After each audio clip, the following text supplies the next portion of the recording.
Hello, it's good to be with you today.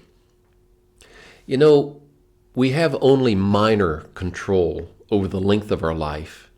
We can, however, determine its width and depth. We can race to its end like an arrow disappearing over the horizon, or we can also walk peacefully and purposefully with God, meandering to that same destination. My wife Becky and I saw the comedian Seinfeld perform in Philadelphia one year, and he was riffing on the ridiculous way that we race through life. He said we wake up saying, "Gotta get up." And then we were up and we exclaim, "I gotta go to work." At work we say, "I gotta get home." And at home we say, "I gotta go out." And when we're out, we look at our watch saying, "Gotta get home." And then back home we glance at the clock moaning, "I gotta get to bed. Gotta work tomorrow." All this to what end? It was an old custom in France that when a family member died, the mourners in that family would reach out and stop the swinging pendulum of the household clock. A life had ended, and so time stops for a while. There is a time to mourn, it says in Ecclesiastes. It also says in Ecclesiastes 2 and verse 7, it's better to go to a house of mourning than to go to a house of feasting. For death is the destiny of everyone. The living should take this to heart.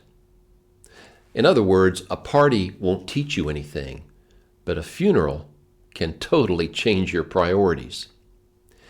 You see, if we waste our days, more days won't help. We need more meaning in the days we do have.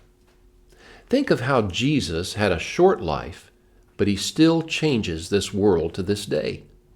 He always had time for God, time for people, time for serving, and for love.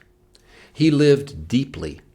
He was a man of sorrows and acquainted with grief, as it says in Isaiah 53 and verse 3. Jesus had time to mourn. Do you? Now, we don't promote sorrow. We don't have to. It will come to you in life. And when it does, God gives you a chance to grow up, to grow deep, to grow in compassion. When the clock stops, you have time to stop sprinting, and instead leisurely to walk with Jesus.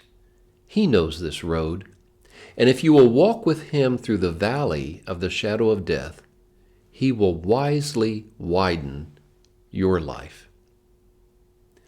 I want to thank you for joining us today for this reflection. If you're looking for a place to worship and grow in faith, we invite you to join us at Collingswood Church of Christ.